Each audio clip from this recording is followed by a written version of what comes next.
June 5th, and we're going to be starting on chapter 11. We wrapped up with chapter 10 last time, and we were talking about John at the end there eating the book. And again, we're not talking about physically chewing pages. We're talking about digesting the Word of God and how sweet it is. And I ask you, is that sweet when you read the Word of God? And I want to ask you that question again today. If you die today, do you know you're going to heaven? Yes. So when you read God's Word, hopefully it's soothing, it's comforting, it gives you strength, it teaches you, it comforts you.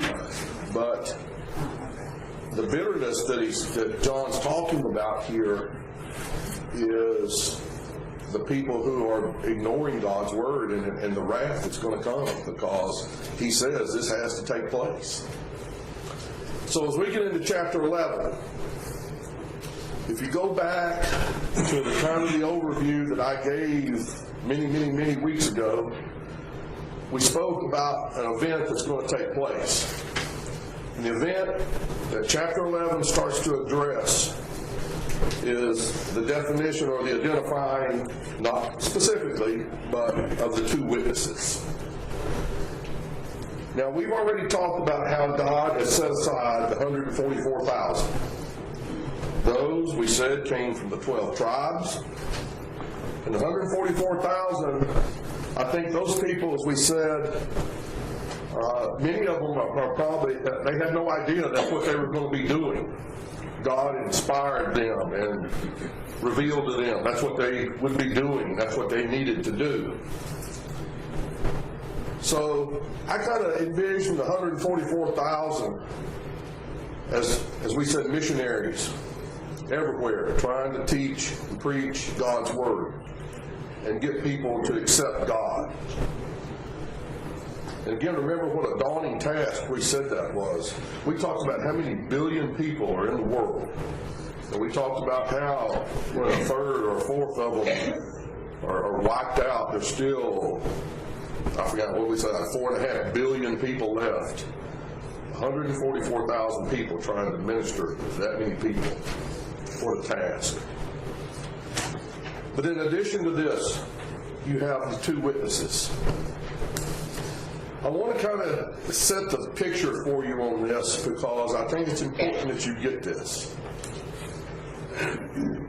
Before I take off on it, what do you kind of envision the role of the two witnesses may be during this time?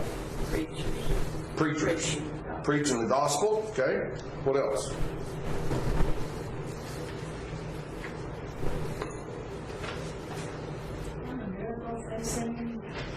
Miracles they've seen, okay?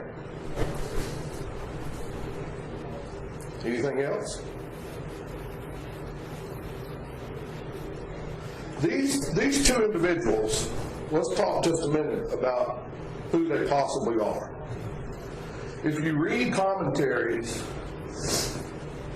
it's going to vary. Everybody's got an opinion. One common opinion, and when I say common, I don't mean everybody has it, but a very common opinion, is that one of these two witnesses is Moses. That God brings Moses back to fulfill this role. Why Moses? Why the kind of strong feeling that Moses may be one of these two witnesses? First reason is Moses is still looked at within the Jewish religion as a very iconic figure. And I don't mean an idol. I'm talking about a very revered worshiper of God, who God thought highly of. God thought a lot of Moses. Can you imagine asking somebody to lead 2 billion people out of Egypt? Did you ever think about the chore that Moses had? I can't imagine leading 20 people out of Egypt, but 2 million, and think of, I don't want to digress there too much, but think about just everything that has to take place to get 2 million people going in the same direction. And, well, we could get into the thing about the disputes and, how all that was handled with Aaron, etc. But Moses, when he died, Satan wanted his body. And God said, you can't have that. There might be a reason for that. Don't know. But Moses is a very highly thought of person who was God-fearing, God-loving. And I think there's good reason to believe one of those two witnesses might be Moses. But this is going to be God's choice. Another possibility for the second witness is Elijah. And this is said because and we talked about this briefly before, remember how Elijah was taken from this earth? He's gone.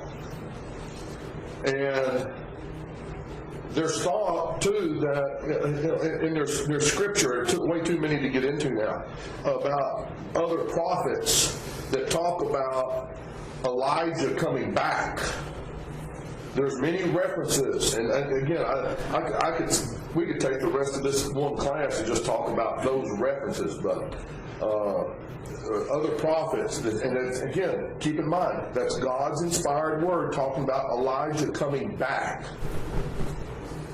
And there was even thought, like when John the Baptist was coming, was this Elijah? And who are these prophets and all this? So maybe the second one is Elijah. I don't know. But one thing I think to focus on with this is don't worry about who specifically these two individuals are. It's not going to be that important. And it will be revealed in time. But if you answered yes to my question, you won't be there to have to worry about it anyway, because this is going to be during the tribulation period. Okay? So let's look at chapter 11. And this is, and as I said before, the part that we're studying now is a little bit of an interlude or interruption between the sixth trumpet and the seventh trumpet. So what we've talked about in chapter 10, and now what we're going to be getting into here in chapter 11, is in between those two trumpets. But as we start talking about chapter 11 in its entirety, it's kind of going to be the conclusion, if you will, of what's in Daniel chapter 9.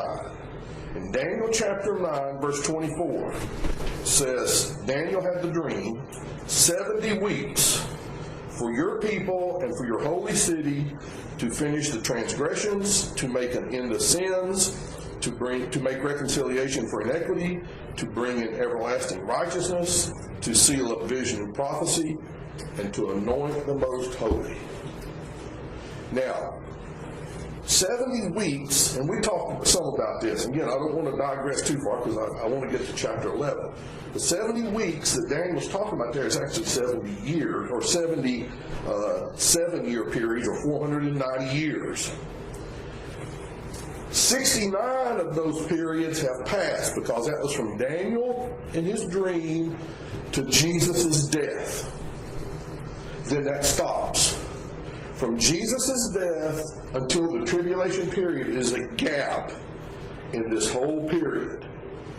And the 7-year tribulation wraps up the 490 years that Daniel's referring to. So you follow me? You see what I'm saying? You're in the gap period right now. But when Jesus or God raptures the church, that will start the last of the 70 weeks, or the last of the 7 years, and this will bring all this to conclusion.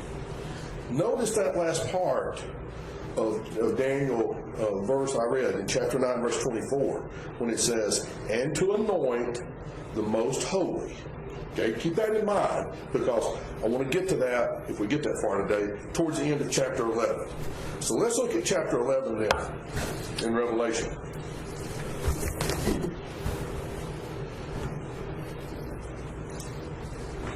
Chapter 11, verse 1. Then I was given a reed like a measuring rod. And the angel stood, saying, Rise and measure the temple of God, the altar, and those who worship there. Now, let me clarify that a little bit. Don't take that word measuring as literal measuring. It's not like you're measuring a length. But let me give you another word to put in its place to see if it'll help make a little more sense. Put the word assessing in there. So I'm going to give you a rod by which you assess the temple. And I want you to assess the people who are worshiping there. In other words, I want you to go in and see what they are and how they're doing. You've heard the phrase, if you look at somebody, I'm measuring you up to kind of see what's my opinion of you. That's what he's doing right here. That's the sense that he's using this word measure. So if you want to put assess in there, I think that kind of helps clarify the purpose, so that John, he said, this is John, was given a reed like a measuring rod, and the angel said, Rise and measure the temple of God, the altar, and those who worship there. Well, there's something that we need to understand too. He says, measure the temple and assess the temple. Well, if you look in the history though, in 70 AD, the temple was torn down. The Romans destroyed the temple. And that's a given fact. Jesus is gone. The temple's been destroyed. But now, God is saying to John, go check this out. Well, that kind of infers to me, somewhere along the line, this temple got rebuilt. And the Jews evidently rebuilt the temple. Could have had others helping. We're going to get into a little bit of that in just a minute here. But what I kind of think this implies here is that you've got a rebuilt temple, but you've got a whole mix of worshiping going on here, and there may not be some true believers. We don't know. I think it's a mixed bag. I think you've got people who are there who are not following God's word. I think you've got people, much like in the church today, you have people who show up to church regularly, but they have not given their life to God. You have people who they come to church. But why do they come to church? They come to be seen. They come because it's an obligation. They come because it's the thing to do. But they don't come to worship God. Simply because you see somebody at church, that does not mean they are a God-fearing, God-believing Christian. And I think that's what you have here. You have a rebuilt temple, and these people are there. But to me, it's almost about like the time, you remember when Jesus went back to the temple and the money changers were out there. What was going on at the temple then? Buying and selling, using sacrifices for profit. Yeah, these were people who were trying to make some money selling the sacrifices that they were going to take into the temple, and it wasn't a good, the temple had lost its purpose. It wasn't in the sense that God intended it to be. This temple I think we're getting a clue to this because he's saying, go check this out and see what these people are doing, because this has been rebuilt now. And is it functioning to the way I think it needs to be? That's what I think God's trying to get John to assess here. But let's look at what else he says there. But leave out the court, which is outside the temple, and do not measure it, for it has been given to the Gentiles. So he's saying, when you look at the temple, look inside, and I want you to assess this, but don't worry about the courtyard. Now, if you look at some sketches, some blueprints, whatever, drawings, you'll see layouts of the temple, and there's a courtyard on the outside, and God's saying, the Gentiles have that part, don't worry about them. And you're going to see why in a minute. Part of the reason is this. Keep in mind, the rapture of the church has already taken place. You're talking about non-believers who are out here, and you've got some in the temple who are, I'm going to say it, maybe like playing church or playing religion, but the Gentiles have got the run of the courtyard. But not only that, look at the rest of this. And they will tread the city underfoot for 42 months. That means that the Gentiles have control for half of the tribulation period. Okay? When we talk about 42 months, you're talking 3.5 years. 3.5 years is the first part of the tribulation period, and God is saying the Gentiles will control the city. When it says, as he puts, they will tread, it means they're in charge. So you've got the Gentiles running the city, you've got a rebuilt temple. What a state of affairs. Oh my goodness. And but you've not seen anything yet with this. Verse 3. And here's where he defines it. I will give power to my 2 witnesses, and they will prophesy 1,260 days, clothed in sackcloth. So he's saying, I'm going to set aside 2 people here. They're going to be my 2 witnesses, as I'm calling them. Notice the first thing he says about this. I'm going to give them power. He didn't say, I'm going to give them some power. I took this to be, these are all powerful. These 2 people are going to have the ability to do things that's going to shock the world, if you will. Now, please don't misunderstand what I'm getting ready to say. I'm not equating these 2 situations. But you're bound to probably have heard this past week about the death of Muhammad Ali. Okay? Forget all what he did and everything. But the news vibrations was everywhere about this one person's death. Why? Well, he traveled the globe. He was known a lot of places. I don't know that these 2 witnesses are going to travel the globe the way he did. But I have a feeling their message and what they're standing for and what they preach is going to travel the globe. And the reason I say that is because you're going to see later on what happens to these 2. But these 2 people are going to have an effect that is unmatched.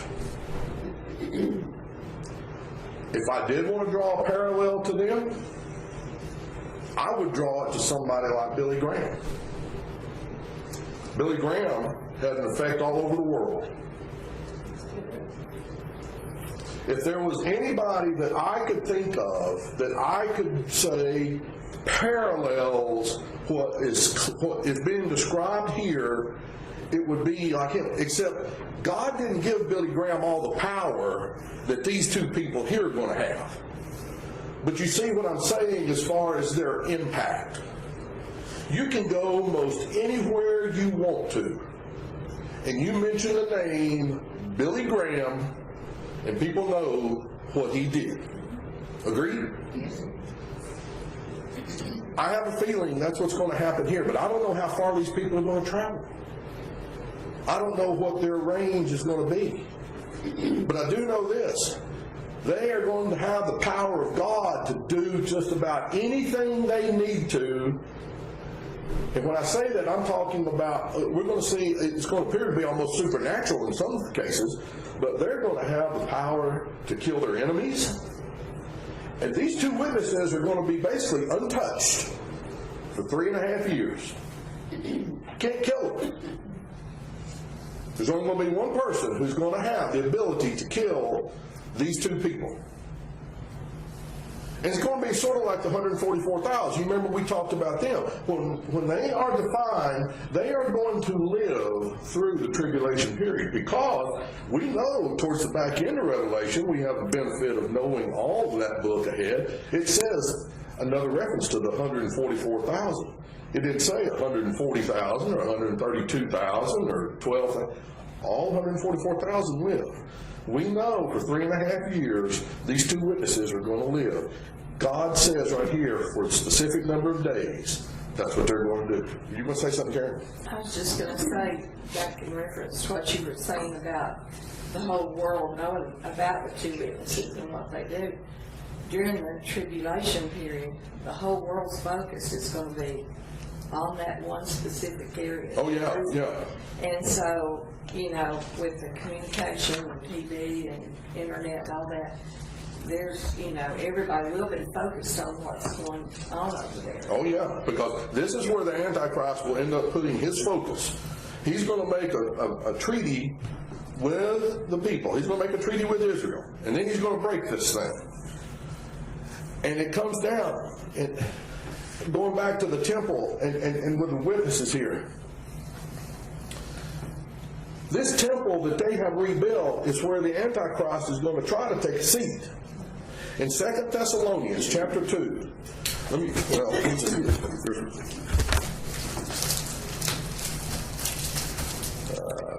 second here.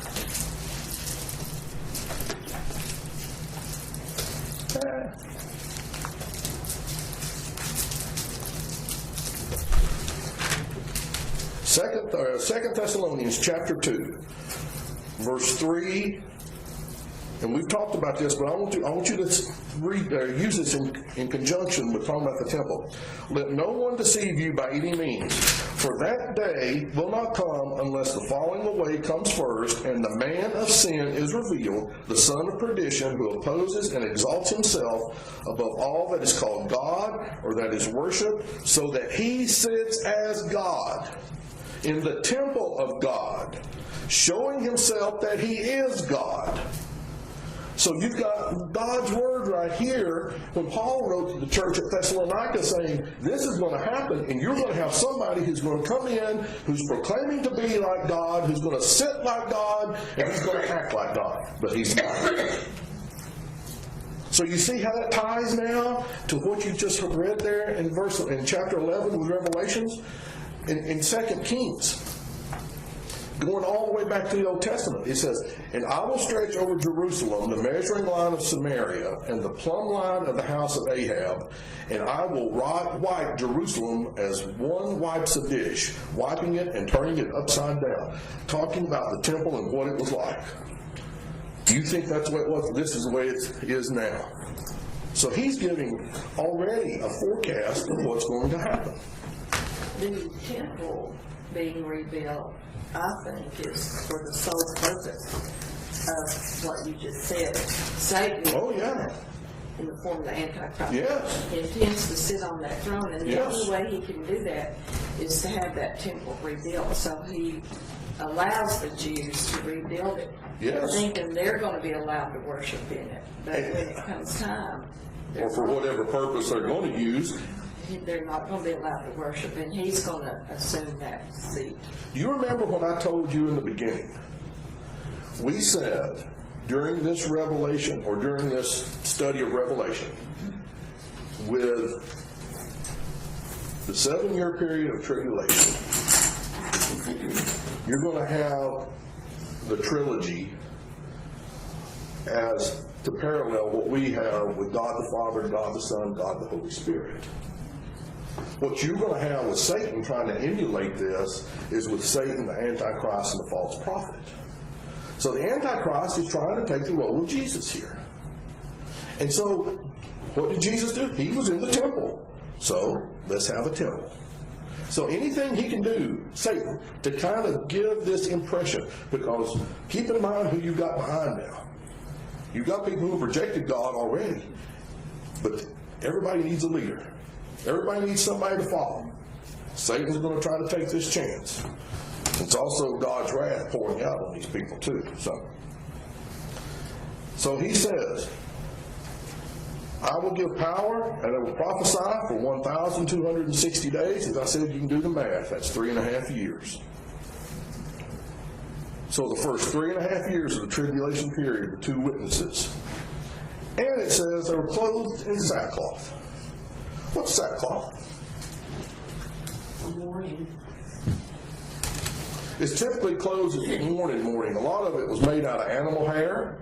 It's not clothes you typically wear, but it's to symbolize that you're in mourning. Why would the 2 witnesses be wearing clothes like sackcloth when it typifies mourning?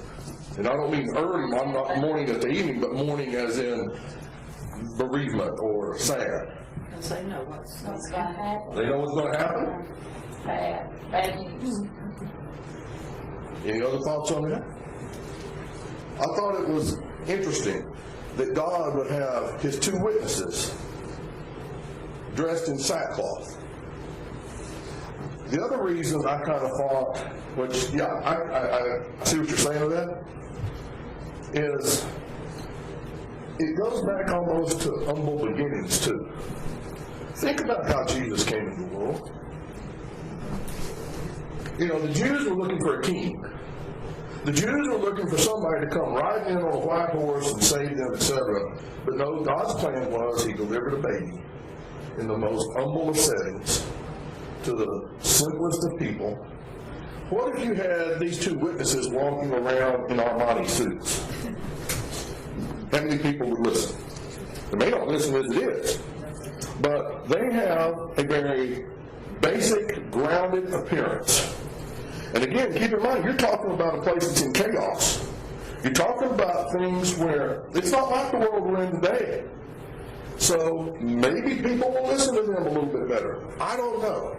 But it doesn't make them stand apart like affluent, but maybe that's a way to get to the people.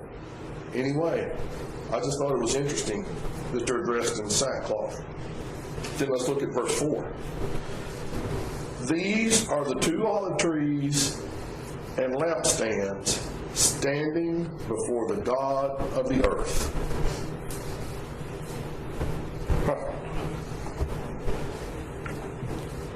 These are the 2 lampstands. Does that sound familiar?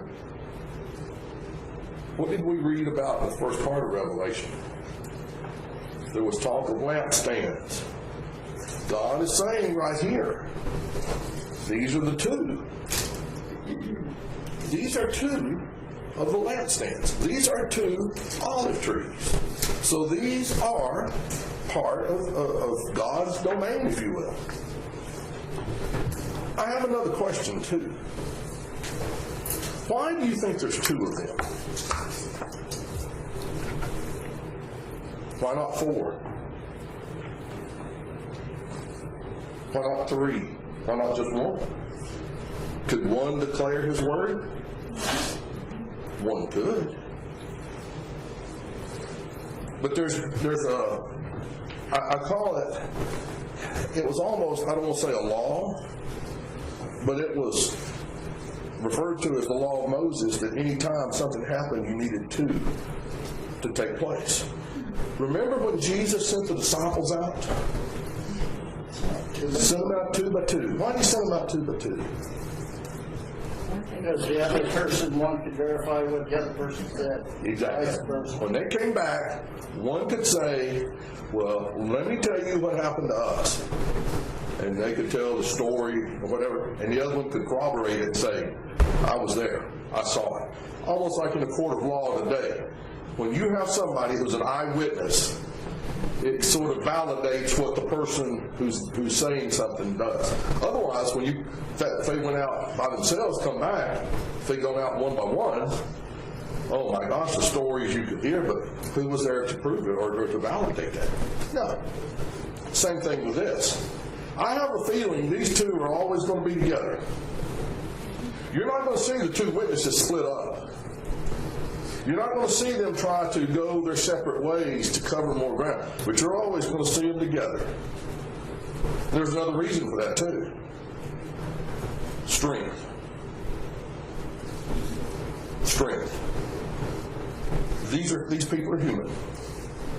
It's just like when you do something by yourself. Isn't it easier if you got somebody to help you do something?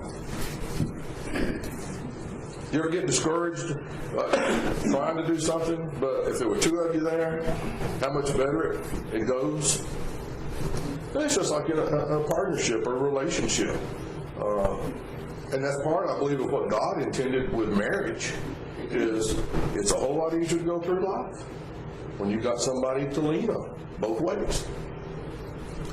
The two witnesses, if you go back to Deuteronomy, you don't have to go there, but Deuteronomy 17 verse 6 says, at the mouth of two witnesses shall he that is worthy of death be put to death. So right there, it starts this thing about having two to do something. In 2 Corinthians 13:1, he says, this is the third time I'm coming to you. In the mouth of 2 or 3 witnesses shall every word be established. So you've got, and those are just a couple of verses throughout the Bible where it says 2 as being the number that you should have. Let's look at verse 5 then.